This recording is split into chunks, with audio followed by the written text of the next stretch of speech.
मुझे नहीं पता ये सब कैसे और क्यों हो रहा है sir. I am really sorry, Myra ने घबराते हुए कहा, जिससे अभिनव सीरियस हो गया। पहले बैठो और बताओ क्या बात है। WW प्रोडक्ट्स के CEO जयवीर ने प्रोडक्ट की डिलीवरी करते समय मुझे एक नोट दिया था, ये देखिए। मायरा ने अपना हाथ आगे बढ़ाकर अभिनव को नोट पास कर दिया। उस नोट को पढ़ते ही अभिनव के माथे पर बल पड़ गए। ये क्या है? पैसे नहीं मिलेंगे? इसका क्या मतलब हुआ? मायरा ने डरते हुए अपना सिर हिलाया। वही सर, जयवीर ने कहा है कि वो इस सेकंड ऑर्डर के पैसे नहीं देने वाले हैं, और वो भी तब जब हमने ऑलरेडी सारा सामान खोलकर इंस्टॉलेशन शुरू करवा दिया था। अब तो हम हमारा सामान वापस भी नहीं ले सकते सर। मायरा की बात सुनकर अभिनव ने कुछ सोचा और फिर उसे एहसास हुआ, और पैसों की बात कॉन्ट्रैक्ट में भी नहीं थी, है ना? मायरा ने उसके सवाल पर बिना नजर मिलाए सिर हिलाया। क्यों? सर, कॉन्ट्रैक्ट बहुत ही शॉर्ट नोटिस पर तैयार हुआ था, और फिर किसे पता था कि जयवीर जैसा आदमी ऐसा कुछ कर सकता है।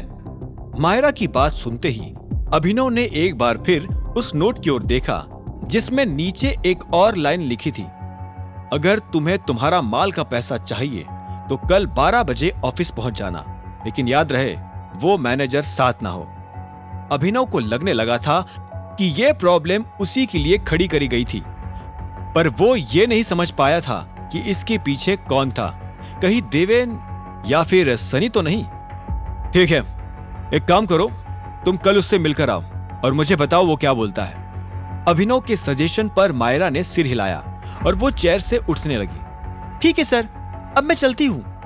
मायरा के जाते ही अभिनव फिर से उस नोट को गौर से देखने लगा। उसे महसूस हो रहा था कि यह उसके खिलाफ कोई साजिश थी, पर सवाल अब भी यही था कि ऐसा कर कौन सकता है। देवेन खुद अपनी कंपनी बचाने में लगा था, वही सनी हॉस्पिटल में था, तो फिर कौन? इसी वक्त उसके कैबिन का दरवाजा फिर से खुला और टीना हड़बड़ाते हुए अंदर आई। Sir sir sir! अभिनव ने उसकी ओर देखा और तुरंत कहा, नॉक करके आया करो, this is not your home. Sorry sir, पर कुछ बहुत ही अर्जेंट था आपको बताने के लिए। टीना ने अपनी जगह पर रुककर कहा और फिर अपना फोन अनम्यूट करके अभिनव को दिया। अभिनव ने देखा कि टीना के फोन में किसी का कॉल चालू था और उसने तुरंत ही उससे अपने कान पर लगा लिया। समझ गई ना? फोन पर से अभिनव को आवाज आई, जिसके जवाब में वो बोल पड़ा, हेलो हेलो, कौन?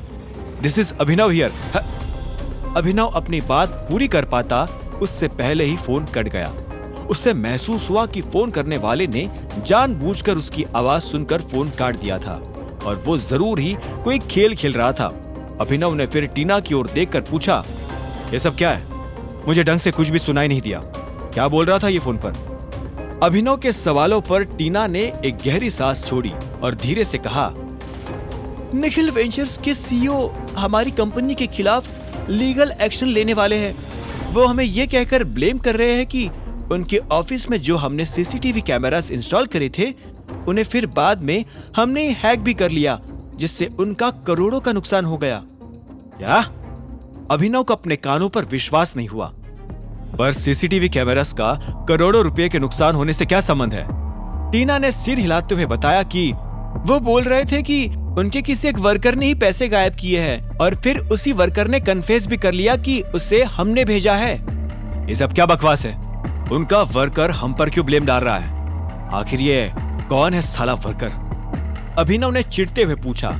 टीना एक पल के लिए घबरा गई और फिर धीरे से बोली, उस वर्कर का नाम पवन है। हमारे स्टाफ में से 2 लोगों ने उसे पहचान भी लिया कि वो पहले हमारी कंपनी में ही काम करता था। उन्होंने कहा कि हमारी कंपनी से निकलकर पवन ने निखिल वेंचर्स को ज्वाइन कर लिया था, और अब निखिल वेंचर्स को यह लग रहा है कि इस पवन नाम के आदमी को हमने जबरदस्ती निकाला ताकि वो उनकी कंपनी में जासूसी कर सके। अभिनव ने अपने हाथ फोल्ड करके सोचते हुए कहा, जिस पर टीना भी तुरंत अपना सिर हिलाने लगी। जी सर। सारे गधे बैठे हुए हैं क्या निखिल वेंचर्स में? कोई इतने बकवास थ्योरी के साथ आ भी कैसे सकता है? अभिनव ने सांस छोड़ते हुए कहा, अब क्या डिमांड कर रहे हैं वो हमसे? सर, उनकी 2 डिमांड है और दोनों में से एक तो पूरी करनी पड़ेगी। पहली, या तो हम उन्हें उनका पूरा पैसा रिफंड कर दे, या फिर दूसरा ऑप्शन टीना कह नहीं पाई। उसके गले में ही शब्द अटक से गए। उसे घबराते देख अभिनव उससे ऊंची आवाज में पूछ पड़ा, या फिर दूसरा क्या? आखिर निखिल वेंचर्स की दूसरी डिमांड क्या हो सकती थी? WW प्रोडक्ट्स के CEO जयवीर मायरा से कल की मीटिंग में क्या बात करने वाला था? क्या चिराग का अभिनव के खिलाफ बनता प्लान सफल हो पाएगा या फिर वो भी सनी की तरह ही मुंह के बल गिर जाएगा? क्या होंगे इन सभी सवालों के जवाब? जानने के लिए सुनते रहिए आगे की कहानी जानने के लिए देखें अगला एपिसोड सिर्फ पॉकेट FM के YouTube चैनल पर, और द रिटर्न ऑफ टाइगर के सारे एपिसोड्स को सुनने के लिए डिस्क्रिप्शन में दी लिंक से डाउनलोड करें पॉकेट FM ऐप।